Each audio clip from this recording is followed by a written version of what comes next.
Hello students, welcome to editorial analysis of 3rd of September.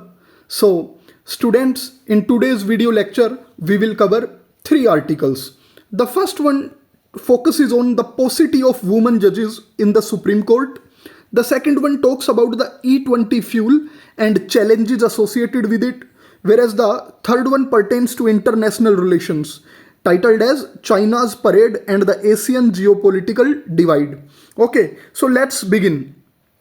The first article ये ना आज के the Hindu में आया है and it is titled as India needs more women जजेस in the supreme court. As you can see in this diagram, ये जो आर्टिकल है ये बड़ी ही क्रिटिकल सिचुएशन को हाईलाइट करता है कि इंडियन जुडिशरी के अंदर ना द नंबर ऑफ वुमेन जजेस is far lesser than their male counter parts.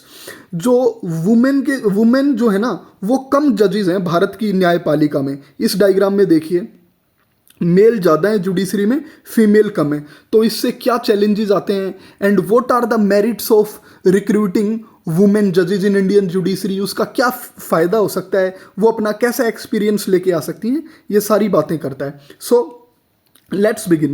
See, Supreme Court, despite being a pioneer in gender equality jurisprudence, lacks institutionalized mechanism to ensure women's representation in judicial appointments. Bharat का जो supreme court है ना वो ना काफ़ी तवज्जो देता है जेंडर इक्वेलिटी को. ओके है ना कि भाई जेंडर इक्वेलिटी होनी चाहिए हर फील्ड में, ज्यूरिस्प्रूडेंस यानी वकालत के फील्ड में भी, लॉ के फील्ड में भी. बट द डिलेमा इज और द पैराडॉक्स इज कि सुप्रीम कोर्ट के पास ना खुद एक इंस्टीट्यूशनलाइज्ड मैकेनिज्म की कमी है एंश्योर करने के लिए इस चीज को कि हमारे पास ना वुमेन जजेस भी एडिक्वेट नंबर्स में होनी चाहिए. ओके, ये सिंपल बात की है इसने. While caste, religion and region are often considered, gender remains absent as a formal criterion. Caste, religion, region, ये सारी चीज़ें कंसिडर कर ली जाती हैं कि सोशियो इकोनॉमिक बैकग्राउंड कैसा है. अगर वो किसी बैकवर्ड एरिया से आ रहे हैं तो ज़रूर उनको रिक्रूट करना चाहिए सो दैट है ना एम्पावरमेंट हो सके. बट जेंडर जो है ना ये फॉर्मल क्राइटेरिया का पार्ट ही नहीं है. ओके, तो ये एक सबसे बड़ा चैलेंज है इंडियन जुडिशरी में, अंडर रिप्रेजेंटेशन ऑफ वुमेन. कल को अगर आपको GS2 में या अपने एसे में लिखना हो तो आपको एक पॉइंट मिल गया है. सेकेंड चैलेंज जो है the opacity of collegium process, inconsistent reasoning for appointments and disregard for seniority highlight the urgent need for transparent written policy that mandates diversity, especially gender inclusion in higher judiciary appointments. जो collegium process है ना, collegium process क्या है? जजेस appointing the जजेस, जज ही जज को अपॉइंट कर रहा है. अब यहां पे बात आ जाती है कि आपके बेसिक्स कितने क्लियर हैं.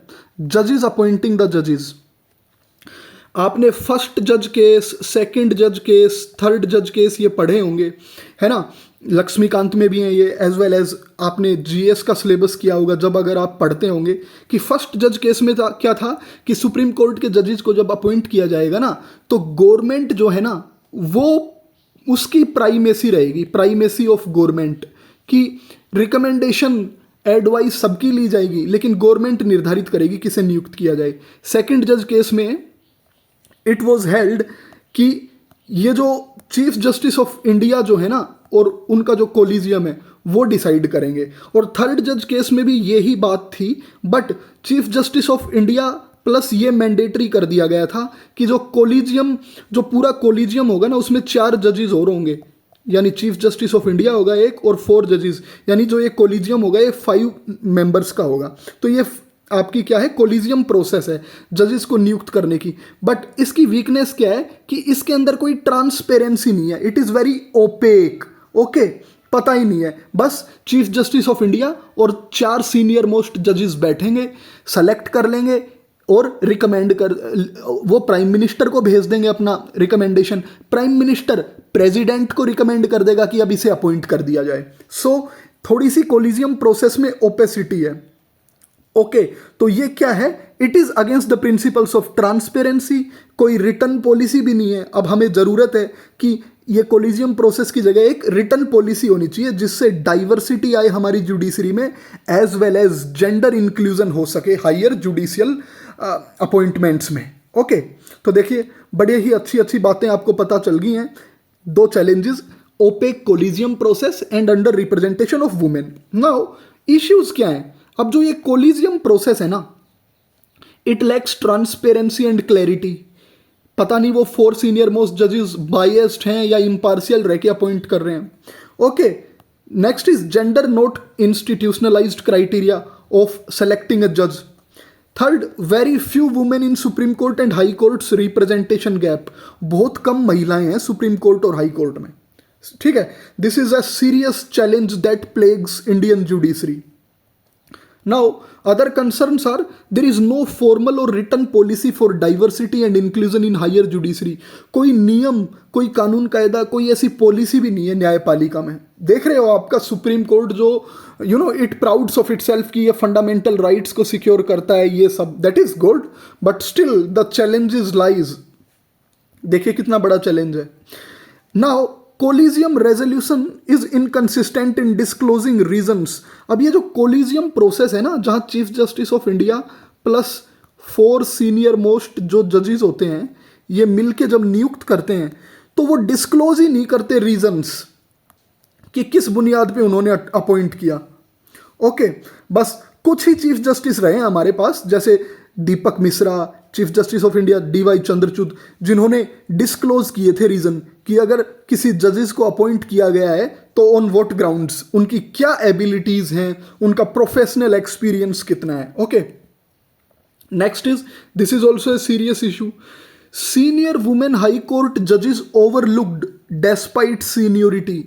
देखिए हाई कोर्ट में बड़ी जजेस थी जो सीनियर थी, जिनके पास काफ़ी एक्सपीरियंस था, जो पूरे तरीके से क्वालिफाई कर रही थी कि सुप्रीम कोर्ट में भी जज बन जाएं, but they have been overlooked seniority होने के बावजूद भी। जस्टिस इंदु मल्होत्रा को 2018 में अपॉइंट किया गया था, उसके बाद से कोई डायरेक्ट अपॉइंटमेंट नहीं हुई है वुमेन लॉयर्स की सुप्रीम कोर्ट में। जो एक डिस्टिंग्विश्ड ज्यूरिस्ट या लॉयर होता है ना, बार से, बार एसोसिएशन से, उसको भी तो जज बना देते हैं सुप्रीम कोर्ट में।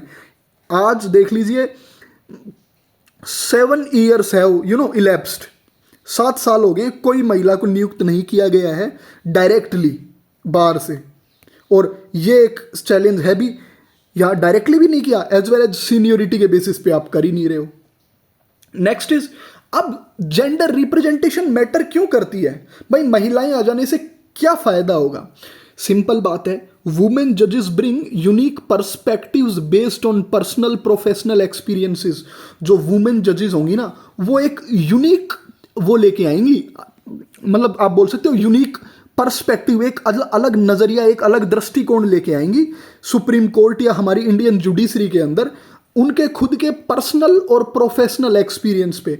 यानी कि वुमेन के चैलेंजेस क्या हैं, वो बोलते हैं ना, आपने डायलॉग सुना होगा कि एक औरत ही दूसरी औरत का दर्द समझ सकती है, फिल्मी डायलॉग। तो कुछ इस तरीके से याद रखिए कि जो वुमेन जजेस होंगी ना, वो पर्सनल बेसिस पे दूसरी जो वुमेन कोई विक्टिम्स आ रही हैं उनका उनको समझ सकेंगे, इनके क्या चैलेंजेस हैं, उनके पास कोई अगर पब्लिक इंटरेस्ट लिटिगेशन आ गई रिलेटेड टू वुमेन तो वो ज़्यादा अच्छे से समझेंगी उसको। और उनका प्रोफेशनल एक्सपीरियंस भी यहाँ पे हम हार्नेस कर सकते हैं जुडिशरी में, उनका टैलेंट भी यूटिलाइज होगा। That's why it matters. Second, quality of judgment बढ़ेगी। How? By integrating varied social contexts. जब समाज में, एक इंडियन सोसाइटी में मेल डोमिनेंस ज़्यादा रहा है, लेकिन जब आपकी जुडिशरी में मेल प्लस वुमेन होंगे ना, तो जजमेंट्स की क्वालिटी भी बढ़ेगी, क्वालिटी ऑफ जजमेंट्स में इंप्रूवमेंट आएगा। क्योंकि वेरियस बैकग्राउंड्स, सामाजिक दृष्टिकोण के लोग आप अपनी न्यायपालिका में शामिल कर रहे हो, so it's gonna definitely good for imparting justice. It will build public trust, जनता का विश्वास बढ़ेगा, एज वेल एज जुडिशरी में कॉन्फिडेंस भी आएगा। एक वुमेन मान लीजिए किसी दूसरी वुमेन का, फॉर एग्जांपल ये ना मान लीजिए ये रेप विक्टिम है, तो ये ज़्यादा सही से इनको समझेंगी। ओके, तो कॉन्फिडेंस आएगा जुडिशरी में, पब्लिक ट्रस्ट बढ़ेगा। As well as supreme court which boasts of safeguarding liberties of masses, वो ट्रूली रिप्रेजेंटेटिव बनेगा सिटीजन्स का, भारत के नागरिकों का सही तरीके से अगर रिप्रेजेंट करेगा ना सुप्रीम कोर्ट, वो ऐसे ही हो पाएगा। ओके, तो देखिए आपको कितने अच्छे पॉइंट मिल गए हैं, 1 2 3 4 अपने आंसर के लिए। And it aligns with supreme courts own rulings mandating gender inclusion in bar associations, और सुप्रीम कोर्ट ने तो खुद ऐसे फैसले दे रखे हैं, अपनी रूलिंग दी हुई है ना, जहां पे ये जरूरी किया है दैट बार एसोसिएशन जो होती है ना, जहां वकील लोग बैठते हैं, आपने सुना भी होगा इलेक्शंस हो रहे हैं बार इलेक्शंस के, तो वहां पे भी उसने मैंडेट कर रखा है जेंडर इंक्लूजन। तो अगर बार एसोसिएशंस में सुप्रीम कोर्ट ने खुद जेंडर इंक्लूजन मैंडेट किया हुआ है, then why supreme court is shying away from recruiting women जजेस, कि वुमेन जजेस को वो मतलब फ्रॉम अपॉइंटिंग वुमेन जजेस को क्यों नहीं अपॉइंट कर रहा वो? Appointment is proper term, not recruitment. So supreme court की खुद के विजन के साथ ये मेल जोल खाता है। नाउ नेक्स्ट इस आर्टिकल में बात है कि आगे कैसे क्या किया जा सकता है। Institutionalise gender as a formal criteria for appointments. Gender अभी तक फॉर्मल क्राइटेरिया नहीं है, एक इंस्टीट्यूशनलाइज्ड क्राइटेरिया नहीं है वुमेन जजेस को अपॉइंट करने का। इसके ऊपर आप एक पॉलिसी लेके आए, रिटर्न रूल्स और रेगुलेशन बनाए कि एक फिक्स परसेंटेज ऑफ वुमेन रहेंगी, चाहे वो 4 वुमेन हो। अगर 34 जजेस की स्ट्रेंथ है तो अगर 7 वुमेन हो जाए then what's the harm in it. But see the bleak picture कि 7-7 8-8 साल में बड़ी मुश्किल से एक वुमेन आ पाती है, and sometimes they are overlooked despite having professional experience. Next is, मैंने बता दिया आपको, एक रिटन डाइवर्सिटी पॉलिसी बनाइए that cover gender, caste, region and religion. Transparency ensure करिए so that Indian judiciary can function in a robust manner। Transparency लेके आइए आप कोलिजियम डेलिब्रेशन में, चीफ जस्टिस प्लस 4 जजेस डिस्क्लोज ही नहीं करते कि अपॉइंट तो कर दिया, but why, on what grounds. तो transparency is very essential in this collegium process. And prioritise merit, inclusivity, legal ability, sensitivity to communities diversity. इस चीज को भी प्रायोरिटाइज करिए। ऊपर हमने देखा कि उनके पास मेरिट है, एक्सपीरियंस है, they possess all the qualifications but still not appointed, तो प्रायोरिटी दीजिए भाई उनको आप। फिर ये देखिए उनकी लीगल एबिलिटी क्या है, वो मेरिटोरियस कितनी है। ओके, ये एग्जाम्पल मैं आपको दे ही चुका हूं कि वुमेन जजेस होंगी तो वुमेन इश्यूज को समझेंगी, सेंसिटिविटी के बेसिस पे भी आप उनको अपॉइंट करिए। Okay, encourage direct induction of senior women advocates to supreme court. जो सुप्रीम कोर्ट की महिलाएं होती हैं ना, जो महिलाएं सुप्रीम कोर्ट की वकील होती हैं, सीनियर वुमेन एडवोकेट्स वहाँ होती हैं सुप्रीम कोर्ट की, उनको भी तो अपॉइंट कर सकते हो आप डायरेक्ट जजेस। ये भी तो एक क्राइटेरिया है डिस्टिंग्विश्ड ज्यूरिस्ट का, तो आप करिए। बट नो, ये बहुत बड़ी कमी है जुडिशरी की। एंड लॉन्ग टर्म में क्या कर सकते हैं, एक कॉन्स्टिट्यूशनल और स्टैट्यूटरी मैंडेट लेके आइए so that gender balance can be ensured in the Indian judiciary. संविधान के अंदर आप कॉन्स्टिट्यूशनल अमेंडमेंट करिए, कोई कानून बनाइए सो दैट लिंग समानता हो सके न्यायपालिका में। Okay students, so this article comes to an end here. बहुत ही अच्छा आर्टिकल था, women empowerment, gender challenges, issues, इसको आप अपने GS2 एज वेल एज एसे के अंदर इन सारे पॉइंट्स को यूज कर सकते थे। बहुत अच्छा आर्टिकल था। ओके, सो आंसर राइटिंग में मैंने बताया है आपको कौन कौन से पॉइंट्स, कीवर्ड्स आपको उठाने हैं यहाँ से। Okay, so now let's move on to the second article. Second article is why E20 is finding the ride bumpy. ये जो आर्टिकल था ना, ये स्टूडेंट्स आज का जो फाइनेंशियल एक्सप्रेस न्यूज़पेपर है ना, सभी नहीं मंगवाते। मैं एक आर्टिकल ले लेता हूँ क्योंकि वहाँ बड़ी अच्छी न्यूज़ आती हैं UPSC के पर्सपेक्टिव से, इकोनॉमी के पर्सपेक्टिव से। तो वहाँ ना ये न्यूज़ आई हुई थी E20 फ्यूल को लेके, ठीक है ना। तो इसके ऊपर है ये, सी E20 20% इथेनॉल ब्लेंडेड पेट्रोल। ये E20 क्या है, मान लीजिए 1 लीटर पेट्रोल में आपने उसके अंदर 20% इथेनॉल मिक्स कर दिया, तो उसको ही E20 नाम दिया जा रहा है। तो there was a lot of hue and cry that why this E20 is being introduced, क्यों इसको मैंडेटरी किया हुआ है, कुछ क्रिटिक्स हैं इसके। तो आइए जानते हैं कि क्या चैलेंजेस हैं, क्या बेनिफिट्स हैं इसके। E20 rollout in India is facing challenges due to consumer concerns on fuel efficiency, engine compatibility, and insurance, despite benefits like forex savings, lower emissions, and farmer income support. देखिए E20 के फायदे काफ़ी हैं. अगर E20 को mix करते हो petrol से तो आपका इंपोर्ट डिपेंडेंस कम होता है. क्लाइमेट चेंज के जो गोल हैं वो मीट कर पाते हो. जो किसान गन्ना उगाते हैं जहाँ से इथेनॉल आता है उनकी इनकम को सपोर्ट कर पाते हो आप. बट स्टिल चैलेंजेस हैं. क्या? लोगों को शिकायत है कि E20 फ्यूल को जब वो इंजन में यूज कर रहे हैं ना तो उनका जो इंजन है ना it is it displays certain technical glitches. इसके अंदर कुछ तकनीकी खराबी आ जाती हैं. एज वेल एज ये जो E20 फ्यूल है ना it is not that much efficient. जितनी इसकी बातें हो रही हैं उतना इफिशियंट नहीं है ये. ओके. एंड इंश्योरेंस कंपनीज जो है ना वो भी ऐसा देखा गया है कि अगर इंजन खराब हो गया है किसी कार का तो इंश्योरेंस प्रोवाइड ही नहीं कर रही है इस ग्राउंड पे कि हमारी कार तो ना पूरे तरीके से पेट्रोल से कॉम्पेटिबल थी, ना कि E20 फ्यूल उसमें मिक्स करें तो ये भी लॉस जा रहा है लोगों को. तो ये डिबेट है बस. नाउ सुप्रीम कोर्ट डिसमिस्ड अ plea against E20. Supreme court ने डिसमिस कर दिया एक प्ली कि E20 जो प्ली थी कि E20 का यूज़ नहीं होना चाहिए. It dismissed. सुप्रीम कोर्ट ने कहा कि कंज्यूमर अवेयरनेस बहुत जरूरी है. इस मामले में सरकार को कंज्यूमर अवेयरनेस करनी चाहिए. The auto industry claims no major breakdowns though efficiency drops are acknowledged. Auto industry ना बोलती है कि हमारे इंजन में कोई खराबी आई नहीं रही है, बट फिर भी इट हैज़ बीन नोटेड कि बहुत ज़्यादा प्रॉब्लम्स आई हैं. Okay.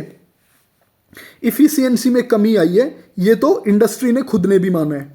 Now the programme has already achieved its 20% blending target ahead of a schedule, but concerns remain on legacy vehicles, fuel options and infra readiness.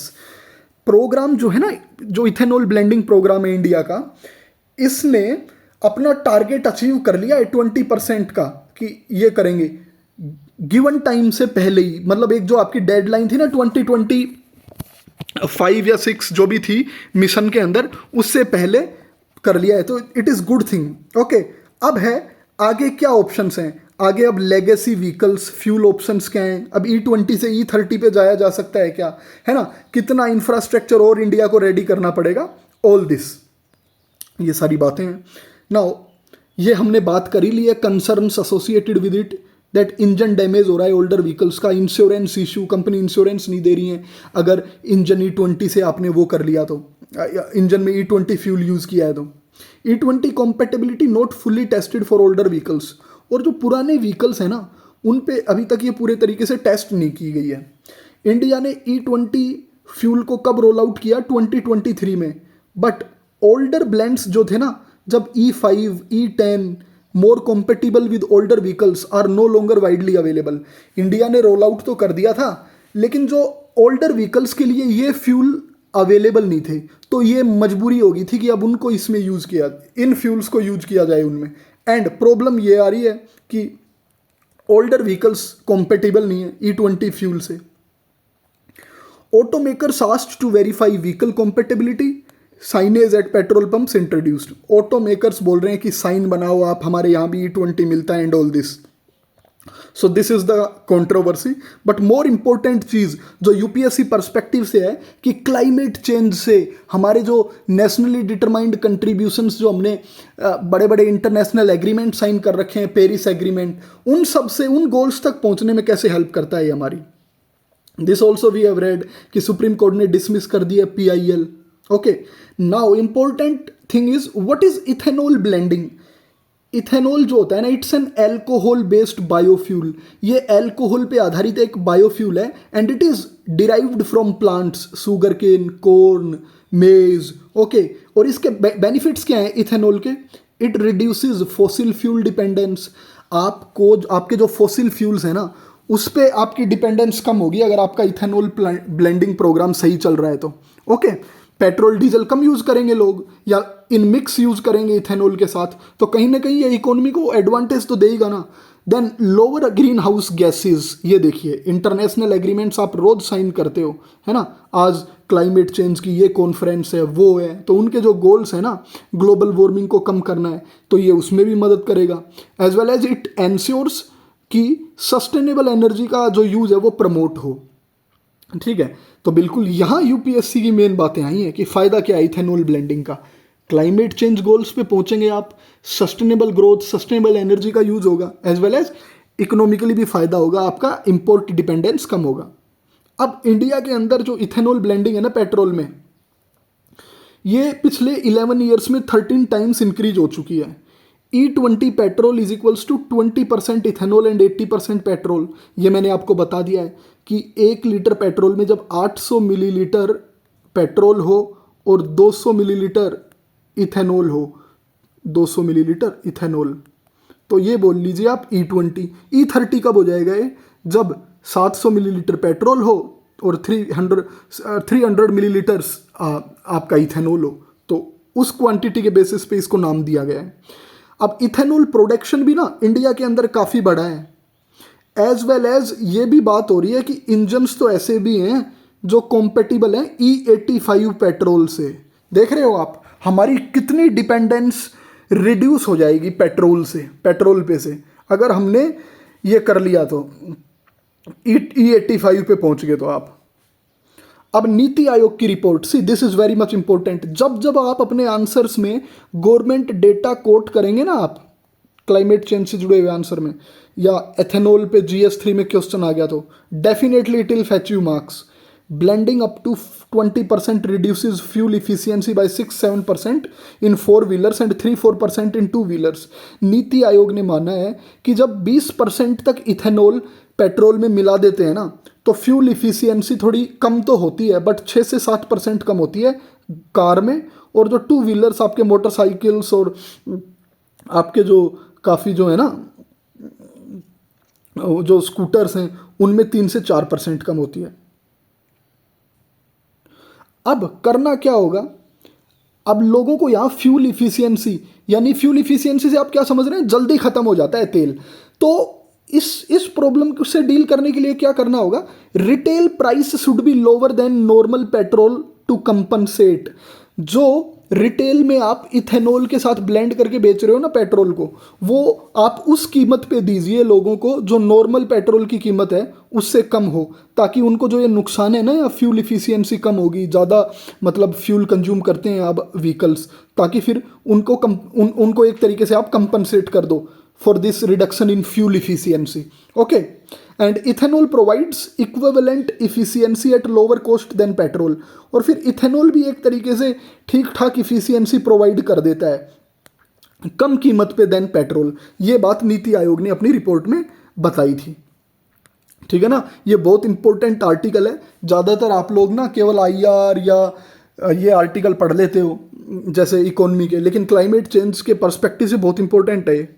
Now auto industry India की क्या कह रही है, ये ना कुछ एसोसिएशंस हैं, दे आर क्लेमिंग कि व्हीकल्स के कोई नुकसान नहीं हो रहा है and Indian vehicles are compatible with this E20 fuel. And जो ओल्डर व्हीकल्स है ना, जिनको लेगेसी व्हीकल्स बोलते हो आप, they are also using E20 fuel properly. Okay, काफ़ी लाखों व्हीकल्स चल रहे हैं इसके बेसिस पे, और जो इफिशियंसी ड्रॉप हो रहा है वो तो इंडस्ट्री भी मान रही है, ऑटो इंडस्ट्री, कि वो 2 से 4% रिड्यूस हो रही है। But it depends upon driving habits and maintenance, कि आप अपने व्हीकल को कैसे मेंटेन कर रहे हैं। Okay, now warranty concerns, OEMs will honor warranty up to E20 without ifs and buts। Auto industry ने ये भी कहा है कि जो इंश्योरेंस कंपनीज है ना, ये एज वेल एज जो मैन्युफैक्चरिंग कंपनीज हैं, ये वारंटी, अगर आपने E20 फ्यूल यूज़ भी किया है ना अपने व्हीकल में, तो भी आपको आपकी वारंटी रहेगी। सो आपको डरने की ज़रूरत नहीं है। ओके, नाउ चैलेंजेस क्या है इंडिया के सामने, lack of lower ethanol petrol option at pumps. ये देखिए इंफ्रास्ट्रक्चर चैलेंज, कि इंडिया इथेनॉल ब्लेंडिंग प्रोग्राम तो चला रहा है, बट ऐसे पंप से नहीं है जहाँ पे ब्लेंडिंग से वो मिल जाए लोगों को, ऐसा फ्यूल, ब्लेंडेड फ्यूल मिल जाए। ओके, तो ये सारी बात है इसमें। नाउ जो फेडरेशन ऑफ इंडियन पेट्रोलियम और इंडस्ट्री है ना, it is reverting to lower blends would undo the gains. अगर ये E20 से अगर कम करे ना मिक्सचर या ब्लेंड, तो वही बात है कि फिर ना कोई फ़ायदा नहीं होगा। इतना तो मिनिमम रखना पड़ेगा आपको, अगर अगर आप चाहते हैं कि lower green house gas emission हो, ओके, सस्टेनेबल एनर्जी का यूज़ हो। तो ये जो यहाँ तक बातें थी, ये बेसिकली वैसे बातें थी। एग्जामिनेशन पॉइंट ऑफ व्यू से ये बहुत ही ज़रूरी है आपको याद रखना, ओके, एज वेल एज इसके जो बेनिफिट्स जो यहाँ लिखे हुए हैं ना इकोनॉमी के पर्सपेक्टिव से। और नेक्स्ट जो आपको याद रखना है एग्जामिनेशन पर्सपेक्टिव से कि ethanol blending programme directly GS3 में डायरेक्ट क्वेश्चन आ सकता है कि इसका क्या इंपैक्ट होगा, एनालाइज करो या क्या हुआ है। See, India has achieved 20% ethanol blending in petrol in the year 2024, 5 years ahead of 2030 target. हमने ऊपर डिस्कस किया था ना कि एक शेड्यूल टारगेट से पहले हम 20% इथेनॉल ब्लेंड कर लेंगे, एक शेड्यूल टाइम से पहले। तो 2030 डेडलाइन थी, but India achieved it in the year 2025, 6 साल पहले कर लिया है हमने। 2014-15 से ऐसा करने से हुआ क्या है, this programme saved 1.4 trillion in 4x। आपकी इंपोर्ट डिपेंडेंसी कम हुआ है, आपका 1.44 ट्रिलियन पैसा, इतने पैसे 1.44 ट्रिलियन, कई खरबों कई अरबों रुपए की बचत हुई है आपकी, देख रहे हो आप। तो ये पॉइंट आप अपने आंसर में किसी ऐसे में जो क्लाइमेट चेंज या उससे आ गया जहां आप इथेनॉल के फ़ायदे बताना चाहें, तो ये तो इकोनॉमिक फ़ायदा बता सकते हैं आप। And it is experts are of the view कि जब तक फाइनेंशियल ईयर 2025 एंड होगा ना, ये जो सेविंग्स हैं ये 34,000 करोड़ रुपए की सेविंग्स हो जाएंगी। देख लीजिए आप, you can see the whopping amount, कितना फ़ायदा है इकोनॉमी के लिए। नाउ फार्मर्स को भी बेनिफिट हुआ है। फार्मर्स अब इथेनॉल के लिए अपने खेत में शुगर केन, ओके, मेज, ये सारी चीज़ें, कॉर्न, ये सब उगाएंगे, ठीक है। तो जो आप फार्मर की इनकम डबल करने लगे थे उसका फ़ायदा होगा, उनको सही दाम मिलेगा अपनी कीमत उसका, अपने प्रोड्यूस का, ठीक है ना। तो फार्मर्स को अगर डेटा देखा जाए ना, तो it has benefited farmers up to 85,000 crore, इतने रुपए का फ़ायदा दिया है भारत के किसानों को इसने। पहले आप शुगर केन का कोई दाम नहीं मिलता था, अब मिल तो रहा है कम से कम उनको। अब पहले फार्मर्स की प्रॉब्लम थी कि ज़्यादा गन्ना होता था ना तो मंडियों में खरीदा नहीं जाता था उसको, but now surplus sugar cane diverted helping farmers. अगर सरप्लस शुगर केन अगर उनके खेत में प्रोड्यूस हुआ है, ज़्यादा हो गया है, तो उसको वो ऑटो इंडस्ट्री को दे देंगी या गवर्नमेंट को कैसे भी करके पहुंचाएंगी, जो भी अवेलेबल मैकेनिज्म है। तो देखिए अब उनको वो सड़क पे नहीं फेंकेंगे, पहले हड़ताल कर देते थे। तो इकोनॉमी को, तो फार्मर्स को फ़ायदा हुआ है, फॉरेक्स रिजर्व डिप्लीट नहीं हो रहे आपके in a very, at a very rapid pace. Ethanol production from maize and food grains tripled in Bihar and UP. Ethanol production तो बहुत ज़्यादा तीव्र गति से बढ़ा है, particularly UP and Bihar state में। Use of damaged grains and surplus rice for ethanol. कई बार आप देखते हैं कि चावल खराब हो गया ड्यू टू एक्सेसिव रेनफॉल और अनअवेलेबिलिटी ऑफ वाटर और due to some pest infections. तो आप क्या कर सकते हो, इथेनॉल में दे दी, इथेनॉल एक्सट्रैक्ट कर लो उससे भैया, कहीं ना कहीं तो फ़ायदा ही होगा। सो ओवरऑल क्या हुआ है, it has enhanced farmer incomes, crude imports पे हमारी डिपेंडेंसी कम हुई है, एंड एनर्जी सिक्योरिटी। अगर आप ये कीवर्ड ध्यान रखते हैं एनर्जी सिक्योरिटी, तो डे बिफोर यस्टरडे मेरा एक आर्टिकल था और उससे पहले एनर्जी सोवरेनिटी पे, उसमें भी यही बात हुई थी। तो आप देखिए अब दोनों आर्टिकल्स को लिंक कर सकते हो कि किस तरीके से इथेनॉल ब्लेंडिंग प्रोग्राम भी इंडिया की एनर्जी सोवरेनिटी या एनर्जी सिक्योरिटी का कॉर्नर स्टोन है। This is how you fetch marks and this is interlinkage. Okay. Environmental benefits हुआ है, लोअर एमिशंस, ये हमने ऊपर देख लिया। तो आपको कम से कम 8 से 10 पॉइंट मिल गए इसी आर्टिकल में। क्लाइमेट चेंज पे अगर कोई क्वेश्चन है तो उसमें कुछ सजेस्ट कर सकते हो आप, इथेनॉल से अगर उस क्वेश्चन का कुछ लेना देना है तो ऐसे के टॉपिक में डाल सकते हो। नाउ फ्यूचर में इंडिया क्या सोच रहा है, India is planning biofuel blending in diesel next. Note India as well as other countries are also planning कि अब डीजल से भी इसको ब्लेंड या मिक्स कर सकते हैं क्या। Government expanding blending to diesel with 10% biofuel by 2030। अब डीजल को E10 डीजल, यानी डीजल में भी 10% तो मिला के देखेंगे कि कैसे रिजल्ट्स रहते हैं। लास्ट मंथ क्या हुआ है, first batch of biodiesel rolled out, experiment करना शुरू कर दिया है। अब देखते हैं रिजल्ट्स क्या होता है, इंडियन व्हीकल्स पे, ऑटो इंडस्ट्री पे इसका क्या इंप्लीकेशंस है। इंडिया की डीजल डिमांड कितनी है? 40 मिलियन टन से year, 5x that of petrol. Petrol से ज़्यादा डीजल इंपोर्ट करता है इंडिया। अब अगर ये इथेनॉल भी मिक्स करने लग गए तो हमने देखा ना कि कैसे फॉरेक्स रिजर्व और millions of rupees are being saved, बचत हो रही है अर्थव्यवस्था में। तो डीजल में भी हो जाएगा तो कितना फ़ायदा होगा इकोनॉमी को। डीजल कंज्यूमिंग व्हीकल्स जो होते हैं वो ये होते हैं आपके बस, agriculture, tractor, basic things. Now huge impact potential for cutting import bill, ये है बात जो आपको आंसर में डालनी है। इम्पोर्ट डिपेंडेंस, यानी आप बात कर दोगे अपने आंसर में या ऐसे में कि अभी हमने पेट्रोल में तो टारगेट अचीव कर लिया है, वे फॉरवर्ड में आप बता देगी अब डीजल की बारी है, और ज़्यादा फायदा होगा। तो आपका इनोवेटिव आउटलुक दिखेगी एग्जामिनर को, ठीक है ना। नेक्स्ट इज फाइनेंशियल ईयर 2024 की एनुअल रिपोर्ट में क्या आया? Indian construction equipment manufacturers association also pushing for biofuel use in equipment. जो Indian construction equipment manufacturer association है ना, वो भी बोल रही है कि बायोफ्यूल का यूज़ तो इंटेंसली होना चाहिए इंडियन इकोनॉमी में, व्हीकल इंडस्ट्री में। ओके और ग्लोबल एक्सपेरिमेंट्स क्या हैं? सीएनजी का यूज़ है, हाइड्रोजन, इसको तो बोला ही जाता है that it is fuel of the future, और हाइब्रिड फ्यूल्स, इन सब चीज़ों का भी करिए। तो देखिए आर्टिकल जो था ये इथेनॉल ब्लेंडिंग प्रोग्राम की सक्सेस पे था, इंडिया को क्या क्या फ़ायदे दिए हैं, as well as in future diesel के साथ भी करेंगे हम, है ना, इकोनॉमी को क्या फ़ायदा हुआ है। तो बहुत ही अच्छा आर्टिकल था ये, अच्छे पॉइंट्स निकल के आए हैं यहाँ से, तो आप इन सब पॉइंट्स को याद रखिएगा। Now moving on to the last article pertains to international relations. ये आर्टिकल आज के इंडियन एक्सप्रेस में आया है by C Raja Mohan. China's parade and Asian geopolitical divide. Okay, we all know कि despite strategic recklessness of the United States, उसके बाद Tianjin summit भी हो गया है।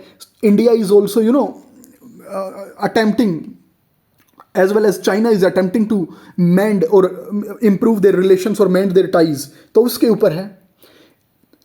अब ये आर्टिकल का कोर थीम जो है ना वो है कि एससीओ समिट के बाद मोदी जी वापस आ गए हैं। चाइना ने एक परेड करवाई है to honour the soldiers of world war 2। उनके जो रिटायर्ड सोल्जर्स हैं ना, जो आज जिंदा हैं, आज भी वर्ल्ड वॉर 2 में जिन्होंने पार्टिसिपेट किया, उनको ऑनर करने के लिए। इस आर्टिकल में बात की है दैट चाइना ने जो मिलिट्री परेड निकाली है ना, इट वॉज ए सिम्बोलिज्म। ये एक सिम्बोलिज्म था। चाइना का पोस्चर था इसमें। ये ग्लोब की इसके जो यूएस को दिखाना चाहता है इसमें, जब जिस कंट्री ने पार्टिसिपेट किया है ना, कि सब हमारे साथ हैं। इस मिलिट्री परेड में चाइना के साथ रसिया, नॉर्थ कोरिया, पाकिस्तान, इन सब ने पार्टिसिपेट किया। तो ये सिम्बोलिज्म था कि अब चाइना लेड सेंचुरी होगी। चाइना के जो वर्ल्ड वॉर 2 की विक्ट्री परेड थी ना, it is projecting it's military prowess and shaping historical memory. अपने इतिहास को दोहरा रहे हैं कि चाइना ने भी बड़े चैलेंजेस फेस किए हैं, as well as world war 2 में बड़ी ब्रूटैलिटी भी हुई थी। ये सब बातें, मेन चीज़ है चाइना ने अपनी मिलिट्री पावर डिस्प्ले की है, प्रोजेक्टिंग इट्स मिलिट्री प्रोवेस। अब Indian prime minister Modi Modi didn't attend this military parade. What it highlights कि इंडिया की जो स्ट्रेटेजिक ऑटोनमी है वो रिफ्लेक्ट होती है यहाँ से। India's careful calibration of foreign policy between Eurasian powers and the West. देख रहे हैं आप, we all know that in present times India और यूएस की रिलेशनशिप्स ना, देर इज उसके अंदर मतलब वो चुनौतियाँ फेस कर रही है, there is sharp down turn. But फिर भी मोदी ने इस चाइना की इस मिलिट्री परेड में पार्टिसिपेट नहीं किया है, बिकॉज इंडिया भी बहुत ही ध्यान रखता है कि कहीं वेस्टर्न कंट्रीज़ को और ज़्यादा तो नाराज़ नहीं कर दिया जाएगा। तो इंडिया स्ट्रेटेजिक ऑटोनमी डिस्प्ले कर रहा है। यूरेशियन पावर्स जो एससीओ में कंट्रीज़ थे वो, और वेस्ट, इनको हम बराबर रखते हैं। Okay, so this reflects our national interest as well as very carefully calibrated foreign policy approach. इस मिलिट्री परेड में क्या देखने को मिलता है? चाइना का जो नैरेटिव है ना कि जापान ने हमारे साथ ब्रूटैलिटी की, हमारा ह्यूमिलिएशन किया, है ना, पास्ट जो ह्यूमिलिएशन सेंचुरी जिसको बोलता है चाइना, जापानीज़ ने बहुत ज़्यादा चाइनीज़ लोग मार दिए थे, ब्रूटैलिटी आपने पढ़ाई होगा ये तो वर्ल्ड हिस्ट्री में। तो अब जब जापान भी नहीं था इस मिलिट्री परेड में, है ना ही कोई वेस्टर्न पावर था, तो चाइना ने एम्फेसाइज किया है कि अब हम ना क्या बोलते हैं पावरफुल हैं, वो हाई अपनी अलग से एक पहचान बना रहा है ऐसे करके। South east Asia dual legacy of Japanese operation and nationalist awakenings against colonialism. अब साउथ ईस्ट एशिया के जो कंट्रीज थे ना वो प्रेजेंट थे, कुछ कंट्रीज किसके अंदर, आपकी इस मिलिट्री परेड में, चाइना की जो मिलिट्री परेड थी उसमें, वहाँ पे जापानीज ऑपरेशन जो वर्ल्ड वॉर 2 में हुआ था, committed atrocities on Chinese people, उसको हाईलाइट किया है, एज वेल एज ये बताया है कि हमने भी कॉलोनियलिज्म को अपोज किया था। तो आप यहाँ से एक बात सोच रहे हैं कि क्वेड कंट्रीज में इंडिया है, जापान, यूएस, ऑस्ट्रेलिया, ये कंट्रीज यहाँ थे नहीं। India decided to maintain distance from this parade. Japan को यहाँ जापानीज ऑपरेशन को हाईलाइट किया गया। तो एक तरीके से चाइना भी मतलब पूरे प्लान्ड तरीके से ना ओपोज कर रहा है वेस्ट को, एज वेल एज क्वेड जो है ना आपकी, उसको भी, जिसको ये बोलता रहता है एशियन वर्जन ऑफ नेटो। देख रहे हो आप how nation states act. Now India complex memory of world war 2, colonial exploitation and Indian national army's role, allied association. अब इंडिया भी एक कॉलोनी था, बट इंडिया की कॉम्प्लेक्स मेमोरी है। इंडिया ने अलाइड पावर्स को सपोर्ट किया, बट हमारी Indian national army, Subhash Chandra Bose थे, ये एक्सिस पावर्स के सपोर्ट में थे कि कैसे भी करके ना, प्राइमरी थिंग है कि हमारे इंडिया को इंडिपेंडेंस अटेन करनी चाहिए सबसे पहले। तो इसमें क्या है कि इंडिया की कॉम्प्लेक्स मेमोरी है वर्ल्ड वॉर 2 की, that's why India decided to stay away. अब वो बोलता कि हम अलाइड के साथ हैं, तो हमारे खुद के जो जो सुभाष चंद्र बोस जो हमारे लीडर थे वो तो खुद एक्सिस पावर्स के साथ थे। तो ऐसे कॉम्प्लेक्सिटी को अवॉइड किया है इसने। It was a very well thought planned strategy by India. Lack of shared historical interpretation prevents Asian unity on world war 2 memory. अब इंडिया ने पार्टिसिपेट नहीं किया, जापान ब्रूटैलिटी को हाईलाइट किया गया इसमें। तो ये क्या बोलता है कि एशिया के अंदर क्या है, यूनिटी नहीं है अभी वर्ल्ड वॉर 2 की मेमोरी को लेके। ओके, उनका जो स्टैंड पॉइंट है वर्ल्ड वॉर 2 को लेके, दैट डिफर्स। सेकंड इज, ये जो चीज़ है ये आपको बिल्कुल ध्यान रखनी है, यूरेशियन कोइलिशन मिथ और रियलिटी। जो यूरेशियन कोइलिशन आप बोलते हो ना, जो एससीओ कंट्रीज हैं, सेंट्रल एशिया और क्या बोलते हैं आपके ये एशिया के कंट्रीज, तो एससीओ ग्रुपिंग को आप यूरेशियन ग्रुपिंग ही तो बोलते हो। तो ये कितनी पावरफुल है। यस्टरडे ऑल्सो हम इन एन आर्टिकल वी सो कि एससीओ के अंदर इंडिया ना ओवर एम्फेसाइज करता है अपने एंटी टेररिज्म पोस्चर को। तो देख, इंडिया को ऐसा करने से अवॉइड करना होगा क्योंकि इंडिया साइडलाइन कर दिया जाता है। अब यहाँ पे भी यही बात है कि एससीओ या यूरेशियन कोइलिशन की कितनी पावर है। Russia and China attempt to build Eurasian solidarity against the west. Russia और चाइना नेचुरल राइवल्स, लेकिन एक साथ आए हैं इस परेड में, टियानजिन समिट में एक साथ आए। तो वो क्या कर रहे हैं, भाईचारा दिखा रहे हैं, okay, against the West. But कुछ यूरेशियन कोइलिशन की ना कुछ चैलेंजेस भी हैं। US presence and alliance in Asia. United States आज भी ना, चाहे ये एससीओ के अंदर पाकिस्तान है, बट यूएस की आज भी पाकिस्तान को अपना फ्रेंड मानता है यूएस से। बिल्कुल स्ट्रेटेजिकली बहुत ही टैक्टिकली प्ले करता है यूएस। और यूएसए के अलायंसेज अदर कंट्रीज के साथ भी हैं एशिया में। अभी मान लिया that India is in with tariff war with USA, but we are in Quad ना, एज वेल एज हमारी जो ट्रेड, जो डिफेंस ट्रेड है वो भी काफ़ी अभी तक।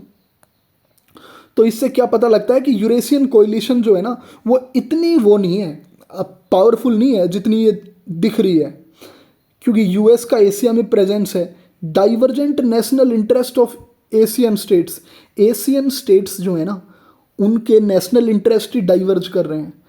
चाइना और इंडिया और पाकिस्तान, इनकी अगर आप रिलेशंस को देखो, एशियन पावर्स हैं, तीनों सांघाई कोऑपरेशन ऑर्गेनाइजेशन के मेंबर भी हैं, बट आपस में क्या बन रही है इनकी, चाइना और इंडिया और पाकिस्तान की। China Pakistan are all weather friends, नहीं बन रही, ठीक है ना। As well as next is anti China sentiments in Indo Pacific states. Indo Pacific states जितने हैं वहाँ पे एंटी चाइना सेंटिमेंट्स हैं। इंडो पैसिफिक स्टेट्स आप जो साउथ चाइना सी कंट्रीज में जिन कंट्रीज की मतलब जो साउथ चाइना सी डिस्प्यूट को लेके जो कंट्रीज है ना वो सारी कंट्रीज का एग्जांपल आया है यहाँ पे एंटी चाइना सेंटिमेंट्स। तो ये क्या दिखाता है कि एशिया के अंदर यूनिटी नहीं है। ओके तो अगर आप सोच रहे हो कि यूएस को टोटली आइसोलेट कर दिया गया है, नो ऐसा नहीं हुआ है अभी। So Eurasian coalition remains impractical. So all these things convey कि यूरेशियन जो कोलिशन है ना, इंडिया पाकिस्तान चाइना एससीओ में एक साथ पार्टिसिपेट किए, टिएनजिन डिक्लेरेशन आया, ये इम्प्रैक्टिकल है, ठीक है ना। मतलब इतना जितना दिख रहा है ना उतना पावरफुल नहीं है ये। ओके नाउ अब India decided not to participate in China's war honouring parade, world war 2 soldier की जो परेड है उसमें पार्टिसिपेट नहीं किया है। तो it reflects India's policy choices. Decision to skip parade underscores India's non alignment in new bipolarity. देख रहे हो that strategic geometries are changing in the present day. India US distance बढ़ गई, China Russia Pakistan, but still India पूरे तरीके से इसका दोस्त थोड़ी बन गया है। इंडिया ने क्या पोस्चर दिखाया है अपना नॉन अलाइनमेंट का ही। तो आप ये पॉइंट डाल सकते हो कि नॉन अलाइनमेंट आज भी रेलेवेंट है या नहीं है। India skipped this parade, it shows कि इंडिया आज भी नॉन अलाइनमेंट पोस्चर पे है थोड़ा सा न्यू बाइपोलरिटी में। India prefers to balance partnership with West. ये देखिए क्वेड में पार्टनरशिप है ही हमारी, यूरेशियन पावर्स के साथ भी हमारी पार्टनरशिप है ही। ये देखिए आप ब्रिक्स और एससीओ प्लेटफॉर्म्स और एससीओ ब्रिक्स के जरिए एससीओ प्लेटफॉर्म्स के जरिए। India prioritises independent foreign policy rooted in national interest and multipolar engagement. India की विदेश नीति जो है ना it is crafted and shaped without the influence of any external power. ये मैसेज दिया है इंडिया ने बाय नॉट पार्टिसिपेटिंग और making a distance from China's military parade. ऐसा करके इंडिया ने अपने नेशनल इंटरेस्ट सिक्योर किए हैं। अगर इंडिया पार्टिसिपेट करता, मान लो मोदी जी वहाँ होते, क्या मैसेज जाता है यूएस को। सो देख रहे हो बड़ी चालाकियों से फॉरेन पॉलिसी को शेप किया जाता है। ईच एंड एवरी एक्ट ना it is a very well plan, it's a result of a very well planned strategy. As well as इसने क्या दिखाया है, ये कीवर्ड होते हैं मल्टीपोलर एंगेजमेंट। इंडिया ने जब स्किप किया है इस परेड को, इट शोज कि इंडिया तो आज भी मल्टीपोलर एंगेजमेंट में बिलीव करता है। हम चाइना यूएस रसिया है ना, यूरोपियन कंट्रीज जो वेस्ट के हैं, जापान, सबके साथ हमारा तो मल्टीपोलर एंगेजमेंट है and this is what our national interest is. Now अब इंप्लीकेशंस क्या होंगी एशियन सिक्योरिटी आर्किटेक्चर के लिए। Asia lacks collective identity due to contested memories and geopolitical rivalries. As the article focuses on that challenges हैं आज भी Asian unity में। Asia के अंदर कलेक्टिव आइडेंटिटी है नहीं है। वाई? Contested memories. चाइना ने ही देखिए जापान को क्रिटिसाइज कर दिया इस मिलिट्री परेड में। इंडिया ने पार्टिसिपेट नहीं किया है despite being an attendant at SCO. फिर जियोपॉलिटिकल राइवलरीज है ना, चाइना बॉर्डर डिस्प्यूट कर रहा है इंडिया के साथ, रसिया और चाइना के बीच में भी बॉर्डर डिस्प्यूट हैं। Okay, China's attempt at leadership faces resistance from neighbours very of its rise.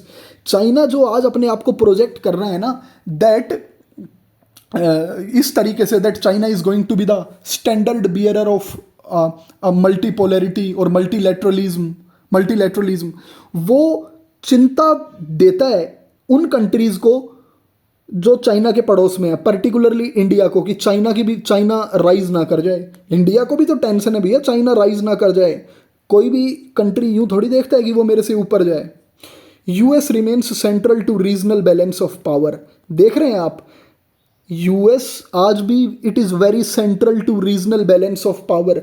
अगर इसी लाइन पे क्वेश्चन आ जाए that US remains central to regional balance of power in Asia, तो आप क्या क्या पॉइंट्स डालोगे, वही डालोगे दैट एशियन कंट्रीज जो हैं इनकी जियोपॉलिटिकल राइवलरी कंटेस्टेड मेमोरीज हैं। फिर एग्जांपल डालोगे, एशियन कंट्रीज चाइना के एससीओ में भी जाते हैं, यूएसए के साथ क्वेड में भी पार्टनर है, Pakistan is in SCO as well as Asim Munir Trump के साथ डिनर करके आते हैं आफ्टर 2 months ऑफ ऑपरेशन सिंदूर।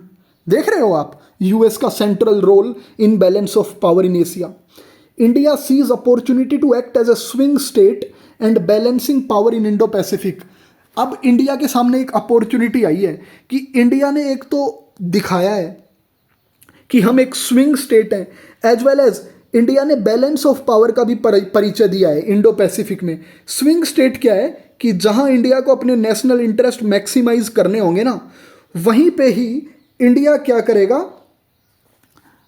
उन सारी अपॉर्चुनिटीज को टैप करेगा। इंडिया तो उसी तरीके से एक्ट करेगा जहां इंडिया का फायदा होगा। ओके, तो ये कीवर्ड है स्विंग स्टेट। जो बच्चे पोल साइंस ऑप्शनल के हैं ना, वो इन टर्म्स को अच्छे से याद रखें कि रीजनल बैलेंस ऑफ पावर में यूएसए का फायदा, यूएसए का आज भी क्रिटिकल रोल है एशिया में। India sees opportunity to act as swing state, ये है ना, ये सब पता होना चाहिए आपको। ठीक है, next is conclusion. Strategic clarity in a divided Asia, यानी एशिया डिवाइडेड है बट स्ट्रेटेजिक क्लैरिटी कितनी है ये देखते हैं। India's absence at Beijing parade reflects recognition of the limits of pan Asian solidarity. वही बात आ गई, इंडिया एब्सेंट है तो क्या दिखाता है कि अभी एशिया के अंदर एशियन जाइंट्स जो हैं उनके अंदर यूनिटी नहीं है एशियन पावर्स के अंदर। Eurasian coalition against the west is impractical given Asia's diversity and US presence. US आज क्रिटिकल रोल प्ले कर रहा है इंडो पैसिफिक में और एशिया में, और यूरेशियन कोलिशन जो है इसमें कंट्रीज की आपस में ही टेंशन है। ठीक है ना, तो इससे क्या पता लगता है दैट यूरेशियन कोलिशन जो आपकी एससीओ और ब्रिक्स हैं दे आर इम्प्रैक्टिकल, ऐसा सी राजामोहन बोल रहे हैं इस आर्टिकल में। So India must define its role through strategic autonomy, balancing great powers and safeguarding its interests. ये आपका अच्छा सा कंक्लूडिंग लाइन भी होगी कि इंडिया को तो फ्यूचर में कैसे पार्टिसिपेट करना चाहिए जिससे इसकी स्ट्रेटेजिक ऑटोनमी जो है ना वो सेफगार्ड रहे, ये ग्रेट पावर्स के साथ बैलेंस करे और अपने नेशनल इंटरेस्ट को सुरक्षित रख पाए। This is what article says. यही हमने देखा, कोई इन्फ्लुएंस था, हमने समिट अटेंड किया और हम आ गए। ग्रेट पावर्स को हमने बैलेंस किया, चाइना के साथ पुतिन के साथ मिले, परेड में पार्टिसिपेट नहीं किया, यूएस को नाराज नहीं करेंगे। सो इन दिस वे इंडिया ने बिल्कुल स्ट्रेटेजिक तरीके से और डिप्लोमेटिक तरीके से India reflected prudence and rationality. So students, article comes to an end here. आप मेरे वीडियो को लाइक करिए, चैनल को सब्सक्राइब करिए। Okay, so thank you friends and have a good day.